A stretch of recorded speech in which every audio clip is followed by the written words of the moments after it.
ओम शांति। आज हम 31 दिसंबर 2005 की अव्यक्तवाणी सुनते हैं।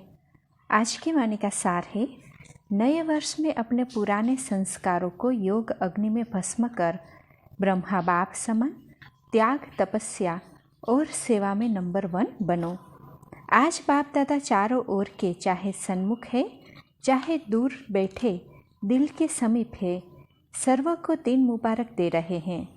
एक नए जीवन की मुबारक है, दूसरी नव युग की मुबारक है और तीसरी आज के दिन वर्ष की मुबारक है। आप सभी की नए वर्ष की मुबारक देने और मुबारक लेने आए हो। वास्तव में सच्ची दिल के खुशी की मुबारक है। आप ब्राह्मण आत्माएं लेते भी हो, देते भी हो। आज के दिन का महत्व है, विदाई भी है और बधाई भी है। विदाई और बधाई का संगम युग है। आज के दिन को कहेंगे संगम का दिन। संगम की महिमा बहुत बड़ी है। आप सभी जानते हो कि संगम युग की महिमा के कारण आजकल पुराने और नए वर्ष के संगम को कितना धूमधाम से मनाते हैं। संगम युग की महिमा के कारण ही इस पुराने नए वर्ष के संगम की महिमा है। जहाँ दो नदियाँ मिलती है, संगम होता है, उनकी भी महिमा है। जहाँ नदी सागर का संगम होता है, उसकी भी महिमा है। लेकिन सबसे बड़ी महिमा इस संगम युग की, पुरुषोत्तम युग की है, जहाँ आप ब्राह्मण भाग्यवान आत्माएं बैठे हो। यह नशा है ना। अगर आपसे कोई पूछे आप किस समय पर हो, क्या कलयुग में रहते हो या सतयुग में रहते हो, तो क्या फलक से कहेंगे, हम इस समय पुरुषोत्तम संगम युग में रहते हैं।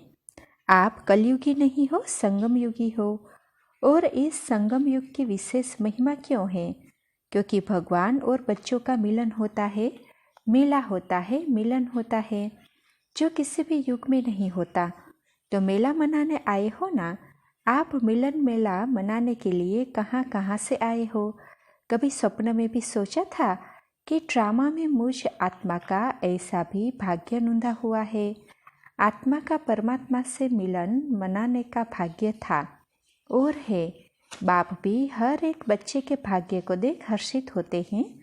वाह भाग्यवान बच्चे वाह। अपने भाग्य को देख दिल में अपने प्रति वाह में वाह। वाह मेरा भाग्य वाह। वाह मेरा बाबा वाह। वाह मेरा ब्राह्मण परिवार वाह। यह वाह वाह के गीत ऑटोमेटिक दिल में गाते रहते हो ना। तो आज इस संगम के समय अपने अंदर सोच लिया है कि किस किस बातों को विदाई देनी है। सभी ने सोचा है सदा के लिए विदाई देनी है, क्योंकि सदा काल के लिए विदाई देने से सदा काल की बधाइयाँ मना सकेंगे। ऐसी बधाई जो आपके चेहरे को देख जो भी आत्मा सामने आए, वह भी बधाइयाँ प्राप्त कर खुश हो जाए। जो दिल से बधाई देते व लेते हैं, वह सदा ही कैसे दिखाई देते हैं, संगमयुगी फरिश्ता। सभी का यही पुरुषार्थ है ना। ब्राह्मण सो फरिश्ता और फरिश्ता सो देवता। क्योंकि बाप को सब प्रकार के संकल्प व जो भी कुछ प्रवृत्ति का कर्म का बोझ है वह दे दिया है ना। बोझ दिया है या थोड़ा सा रह गया है, क्योंकि थोड़ा भी बोझ फरिश्ता बनने नहीं देगा। और जब बाप बच्चों का बोझ लेने के लिए आए हैं, तो बोझ देना मुश्किल है क्या? मुश्किल है या सहज है? जो समझते हैं बोझ दे दिया है, वह हाथ उठाओ। दे दिया है, देखना सोच के हाथ उठाना, बोझ दे दिया है। अच्छा, दे दिया है तो बहुत मुबारक हो। और जिन्होंने नहीं दिया है, वह किस लिए रखा है? बोझ से प्रीत है क्या? बोझ अच्छा लगता है? देखो बाप दादा हर बच्चे को क्या कहते हैं, ओ मेरे बेफिक्र बादशाह बच्चे। तो बोझ का फिक्र होता है ना। तो बोझ लेने के लिए बाप आए हैं, क्योंकि 63 जन्म से बाप देख रहे हैं बोझ उठाते उठाते सभी बच्चे बहुत भारी हो गए हैं। इसलिए जब बाप बच्चों को प्यार से कह रहे हैं बोझ दे दो, फिर भी क्यों रख लिया है? क्या बोझ अच्छा लगता है? सबसे सूक्ष्म बोझ है पुराने संस्कार का। बाप दादा ने हर बच्चे के इस वर्ष का, क्योंकि वर्ष पूरा हो रहा है ना, तो इस वर्ष का चार्ट देखा। आप सबने भी अपना अपना वर्ष का चार्ट चेक किया होगा। तो बाप दादा ने देखा कि कई बच्चों को इस पुराने संसार की आकर्षण कम हुई है, पुराने संबंध की भी आकर्षण कम हुई है, लेकिन पुराने संस्कार उसका बोझ मेजॉरिटी में रहा हुआ है, किसी न किसी रूप में, चाहे मनसा अशुद्ध संकल्प नहीं, लेकिन व्यर्थ संकल्प का संस्कार अभी भी परसेंटेज में दिखाई देता है, वाचा में भी दिखाई देता है, संबंध संपर्क में भी कोई न कोई संस्कार अभी भी दिखाई देता है।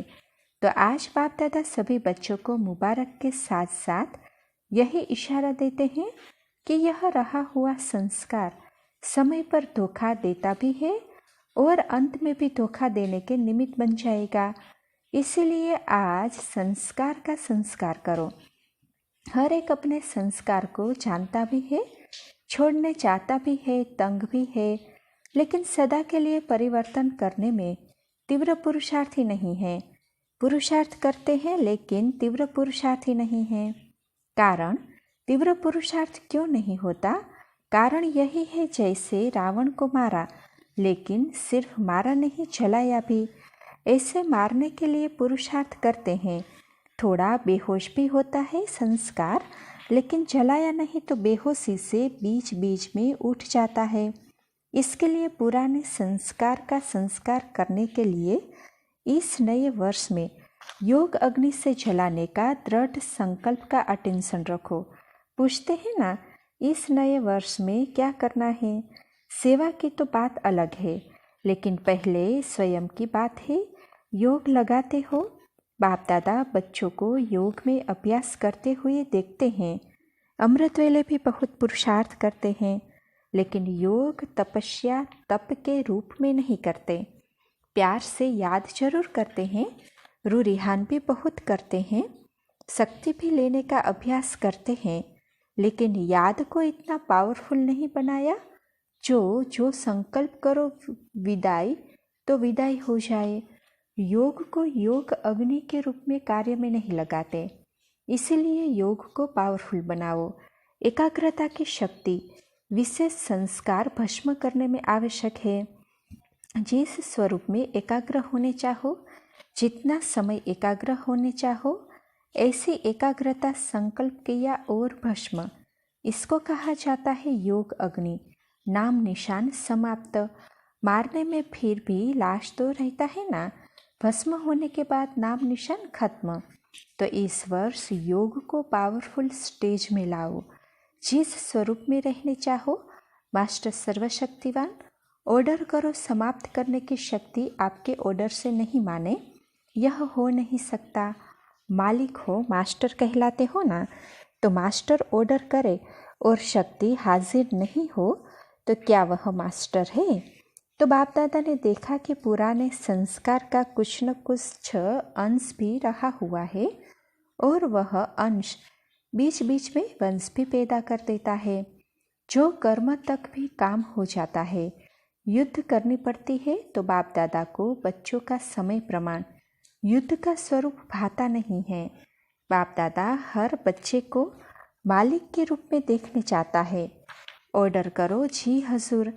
तो सुना इस वर्ष स्व के प्रति क्या करना है? शक्तिशाली बेफिक्र बादशाह, क्योंकि सभी का लक्ष्य है। किसी से भी पूछो तो क्या कहते हैं? हम विश्व का राज्य प्राप्त करेंगे, राज्य अधिकारी बनेंगे। अपने को राजयोगी कहलाते हैं। प्रजा योगी है क्या? कोई है सारी सभा में जो प्रजा योगी हो? है जो प्रजा योगी हो, राजयोगी नहीं हो। टीचर्स कोई है? आपके सेंटर पर कोई प्रजा योगी है? कहलाते तो सब राजयोगी है। प्रजा योगी में हाथ कोई नहीं उठाता, अच्छा नहीं लगता है ना। और बाप को भी फकुर है। बाप दादा फकुर से कहते हैं कि संगम पर भी हर बच्चा राजा बच्चा है। कोई बाप ऐसे फलक से नहीं कह सकता कि मेरा एक एक राजा बच्चा है, लेकिन बाप दादा कहते हैं कि हर एक बच्चा स्वराज्य अधिकारी राजा है। प्रजा योगी में तो हाथ नहीं उठाया ना, तो राजा हो ना। लेकिन ऐसा ढीला ढाला राजा नहीं बनना जो ऑर्डर करो और आवे नहीं। कमज़ोर राजा नहीं बनना। पीछे वाले कौन हो जो समझते हैं राजयोगी है वह हाथ उठाओ। ऊपर भी बैठे हैं। गैलरी में ऊपर बैठे हुए हाथ हिला रहे हैं। आज हॉल में 18,000 भाई बहनें बैठे हैं। बाप दादा देख रहे हैं, हाथ उठाओ ऊपर वाले। तो अभी यह लास्ट टर्न में शुरू हो जाएगा। तो 3 मास बाप दादा देते हैं। ठीक है, देवे होमवर्क देंगे क्योंकि यह बीच बीच का होमवर्क भी लास्ट पेपर में जमा होगा। तो 3 मास में हर एक अपना चार्ट चेक करना कि मैं मास्टर सर्वशक्तिवान होकर किसी भी कर्मेंद्रिय को, किसी भी शक्ति को जब ऑर्डर करे, जो ऑर्डर करे वह प्रैक्टिकल में ऑर्डर माना या नहीं माना कर सकते हो। पहली लाइन वाले कर सकते हो, हाथ उठाओ। अच्छा, 3 मास कोई भी पुराना संस्कार वार नहीं करे। अलबेले नहीं बनना, रॉयल अलबेलापन नहीं लाना, हो जाएगा। बाप दादा से बहुत मीठी मीठी बातें करते हैं। कहते हैं बाबा आप फिक्र नहीं करो, हो जाऊंगा। बाप दादा क्या करेगा सुनकर मुस्कुरा देता है। लेकिन बाप दादा इन 3 मास में अगर ऐसी बात की तो मानेगा नहीं। मंजूर है तो हाथ उठाओ। दिल से हाथ उठाना, सभा के कारण हाथ नहीं उठाना। करना ही है, चाहे कुछ भी सहन करना पड़े, कुछ भी छोड़ना पड़े, कोई हर्जा नहीं, करना ही है। पक्का पक्का टीचर्स करना है। अच्छा, यह ताज वाले बच्चे क्या करेंगे? ताज तो अच्छा पहन लिया है, करना पड़ेगा। अच्छा देखना, बच्चे हाथ उठा रहे हैं। अगर नहीं करेंगे तो क्या करें वह भी बता दो। फिर बाप दादा के सीज़न में एक बार आने नहीं देंगे, क्योंकि बाप दादा देख रहे हैं कि समय आपका इंतज़ार कर रहा है। आप समय का इंतज़ार करने वाले नहीं हो, आप इंतजाम करने वाले हो। समय आपका इंतज़ार कर रहा है। प्रकृति भी सतो प्रधान प्रकृति आपका आह्वान कर रही है। तो 3 मास में अपनी शक्तिशाली स्टेज में रहे हुए संस्कार को परिवर्तन करना। अगर 3 मास अटेंशन रखा ना तो उसका आगे भी अभ्यास हो जाएगा। एक बार ही परिवर्तन की विधि आ गई ना तो बहुत काम में आएगा। समय का आप इंतजार नहीं करो, कब विनाश होगा, कब विनाश होगा। सब रूरिहान में पूछते हैं, बाहर से नहीं बोलते लेकिन अंदर बात करते हैं, पता नहीं कब विनाश होगा। 2 साल में होगा, 10 साल में होगा, कितना साल में होगा। आप क्यों समय का इंतजार करो? समय आपका इंतजार कर रहा है। बाप से पूछते हैं तारीख बता दो, थोड़ा सा वर्ष बता दो। 10 वर्ष लगेंगे, 20 वर्ष लगेंगे, कितना वर्ष लगेंगे? बाप दादा बच्चों से पूछते हैं कि आप सब बाप समान बन गए हो। पर्दा खोलेंगे, पर्दा खोलेंगे तो कोई कंघी कर रहा है, कोई फेस को क्रीम लगा रहा है। अगर एवर रेडी हो, संस्कार समाप्त हो गए तो बाप दादा को पर्दा खोलने में क्या देरी लगेगी? एवर रेडी तो हो जाओ ना। हो जाएंगे कह के बाप को बहुत समय खुश किया है। अभी ऐसा नहीं करना, होना ही है, करना ही है। बाप समान बनना है, इसमें तो सभी हाथ उठा देते हैं। उठाने की भी ज़रूरत नहीं। ब्रह्मा बाप को देखो, साकार में तो ब्रह्मा बाप को फॉलो करना है ना। ब्रह्मा बाप ने त्याग, तपस्या और सेवा लास्ट घड़ी तक साकार रूप में प्रैक्टिकल दिखाया।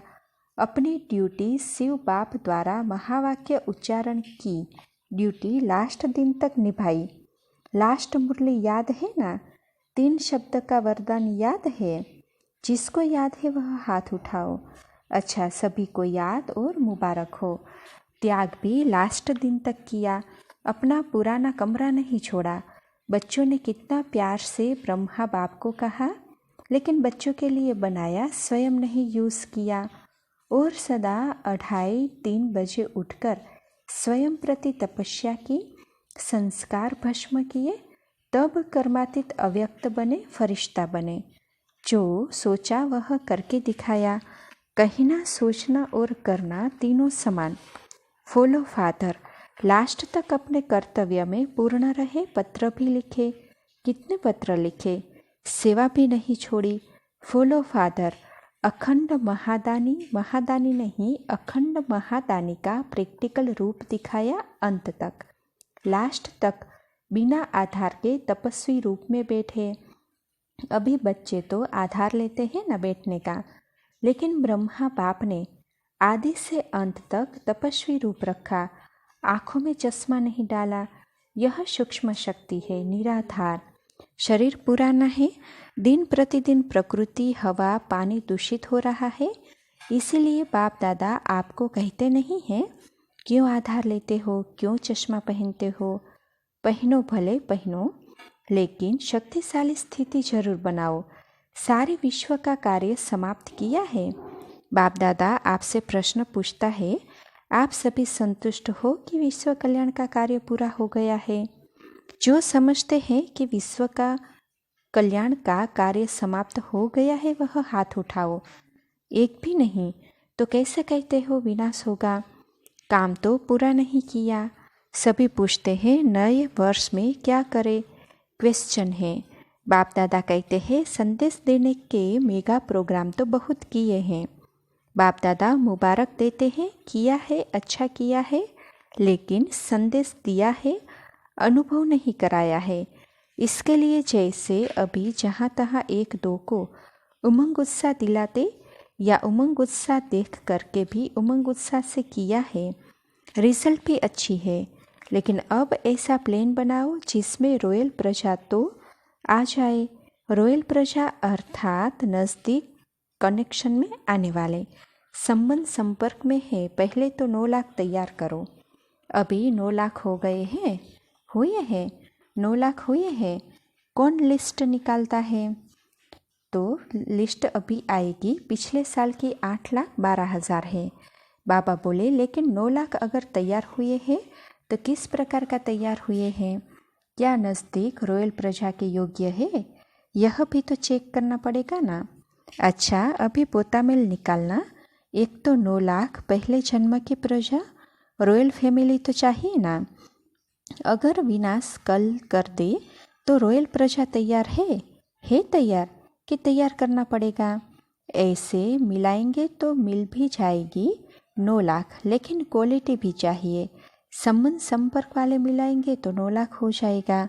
लेकिन बाप दादा कहते हैं पहले जन्म वाली प्रजा तो अच्छे नंबर वाली होगी ना, क्योंकि इन्हों को भी सब 1-1 नंबर मिलना है। 1 नंबर, तारीख 1 होगी, समंत 1 होगा, राजाई 1 होगी। तो पहले चेक करो कि ऐसी क्वालिटी वाले 9 लाख तैयार है। रॉयल प्रजा तैयार है, रॉयल फैमिली तो तैयार होनी चाहिए। है भी थोड़ा, सिर्फ इस वर्ष में संस्कार को ख़त्म करना है। बाप दादा का यह संकल्प है कि हर सेंटर इस योग अभ्यास का ऑफिशियल प्रोग्राम अपने अपने सेंटर में रखे और लक्ष्य रखे। एक ही तारीख पर देश विदेश का समय मिलाकर अखबार में निकले कि ब्रह्मा कुमारियों ने इतने सेंटर्स में एक ही समय यह प्रोग्राम होना है। और एम रखो सिर्फ कमेंट्री से योग नहीं कराओ, अनुभव कराओ। अनुभव पक्का बनाती है। एक ही समय पर हर सेंटर पर एक ही प्रोग्राम हो और हर एक सेंटर अनुभव क्या किया वह रिजल्ट लिखे। चाहे 3 दिन का प्रोग्राम कराओ, चाहे 1 दिन का कराओ, लेकिन इकट्ठा चारों ओर जैसे थर्ड संडे सभी जगह रखते हो ना। अभी अनुभव कराने का प्रोग्राम चारों ओर हो, एक समय एक ही लक्ष्य और चारों ओर हो, तो देश वाले भी समझेंगे कि यह विश्व में पीस के लिए इतना इकट्ठा एक समय प्रोग्राम रखा है। लक्ष्य रखो अनुभवी बनाने का।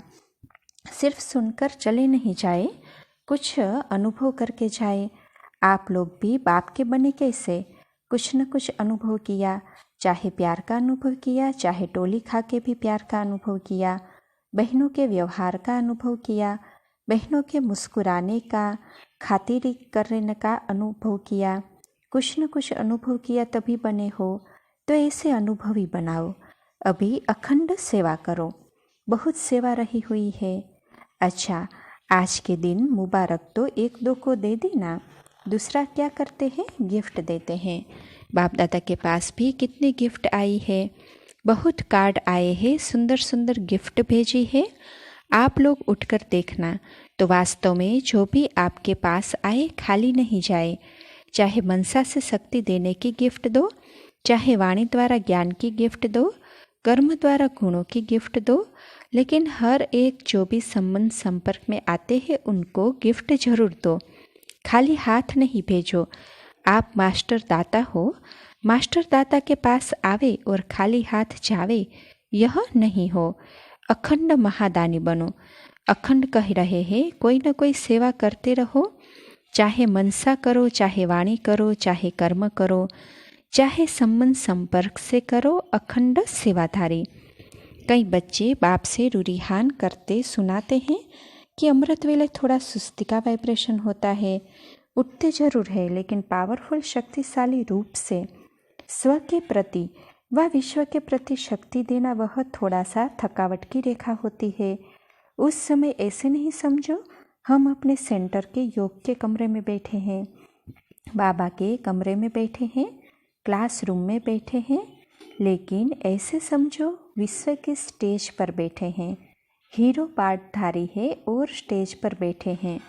अगर हीरो पार्टधारी थका हुआ पार्ट बजाएगा तो कैसा बजाएगा?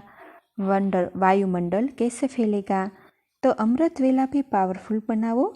नियम अच्छा निभाते हो लेकिन सुनाया ना, अभी योग सर्वशक्तियों से पावरफुल हो, योग अग्नि हो, ज्वालामुखी हो। तो यह 3 मास विशेष अमृत वेला भी नोट करना। बातें बहुत अच्छी अच्छी करते हैं, प्यार के स्वरूप में भी होते हैं लेकिन ज्वाला रूप कम होता है। अभी संस्कार का अंश मात्र भी नहीं रहे तब कहेंगे ज्वाला रूप योगी तो आत्मा। और साथ साथ इस नए वर्ष में जो भी खजाने हैं, ज्ञान का खजाना, शक्तियों का खजाना, गुणों का खजाना, श्रेष्ठ संकल्प का खजाना, एक तो सफल करो और दूसरा जमा करो। जमा भी करो, सफल भी करो, क्योंकि आपका टाइटल है, वरदान है सफलता के सितारे। है ना आपका टाइटल सफलता के सितारे? सभी फलक से कहते हो सफलता हमारे गले का हार है, सफलता हमारा जन्मसिद्ध अधिकार है। तो सफलता मूर्त हो, सफल करो और जमा भी करो। सेवा कितनी भी करते हो लेकिन जमा का खाता हुआ या नहीं हुआ, उसकी निशानी या उसकी गोल्डन चाबी है निमित्त भाव, निर्माण भाव और निर्मल वाणी। तीनों है, तीनों में से एक भी कम है तो सेवा कितनी भी करो जमा का खाता नहीं होता, बहुत थोड़ा नाम मात्र जमा होता है। तो बाप दादा ने यह भी चेक किया तो सेवा तो बहुत करते लेकिन जमा का खाता जितना होना चाहिए उतना नहीं है। उसका कारण तो समझते हो ना। एक तो 3 विशेषता, निमित्त भाव में मैंपन का भाव मिक्स हो जाता है। मैंपन आया, जमा नहीं हुआ। कितनी भी मेहनत करो, रात दिन भाग दौड़, दिमाग चलाओ, लेकिन निमित्त भाव, निर्माण स्वभाव, निर्मल वाणी, यह 3 नहीं है तो जमा नहीं है। बहुत में बहुत 5% जमा होता है, तो यह भी चेक करना तो जमा हुआ। बाप दादा बहुत सहज रास्ता बताते हैं। किसी से भी संबंध संपर्क में आते हो, चाहे लौकिक चाहे अलौकिक, पहले अपने शुभ भावना शुभ कामना की वृत्ति को चेक करो और किससे भी मिलते हो तो सदा आत्मा को देख करके बात करो। आत्मा से बात करते कोई अलौकिक परिवार से बात करते हो, खुशी होनी चाहिए। यह कल्प पहले वाली, हर कल्प भाग्य बनाने वाली कोटों में कोई आत्मा है, उस भाव से देखो। चाहे प्यादा हो लेकिन है तो कोटों में कोई, मेरा बाबा तो कहता है। चाहे क्रोधी भी हो, स्वभाव अच्छा नहीं हो, लेकिन आप अपना स्वभाव श्रेष्ठ रखो। आप श्रेष्ठ आत्मा के रूप में देखो, श्रेष्ठ आत्मा के स्वरूप में देखो, तभी कार्य अच्छा होगा, जमा होगा। तो इस वर्ष का होमवर्क बहुत मिला है। सभी पूछते हैं ना क्या करे, बहुत होमवर्क मिला है। जो बच्चे इस होमवर्क में नंबर 1 पास होंगे उनको फिर बाप दादा सौगात देंगे, चाहे 1000 भी हो तो भी देंगे, सौगात तैयार कराएंगे, लेकिन सर्टिफिकेट लेंगे। ऐसे नहीं आप कहेंगे तो बाबा मान जाएगा, नहीं, साथियों से सर्टिफिकेट भी लेंगे। पहले मन का सर्टिफिकेट, फिर ब्राह्मण परिवार के साथियों का सर्टिफिकेट और तीसरा है बाप का सर्टिफिकेट। तो सर्टिफिकेट लेंगे ना, हिम्मत है ना। जो समझते हैं हम सर्टिफिकेट लेकर ही छोड़ेंगे, दृढ़ निश्चय है वह हाथ उठाओ। अच्छा, यह तो यूथ भी उठा रहे हैं। अच्छा है, डबल फॉरेनर्स भी उठा रहे हैं। हाथ लंबा उठाओ, करके दिखाएंगे। फिर तो बहुत सौगात तैयार करनी पड़ेगी। आपकी तैयारी के पीछे सौगात तो कुछ भी नहीं है।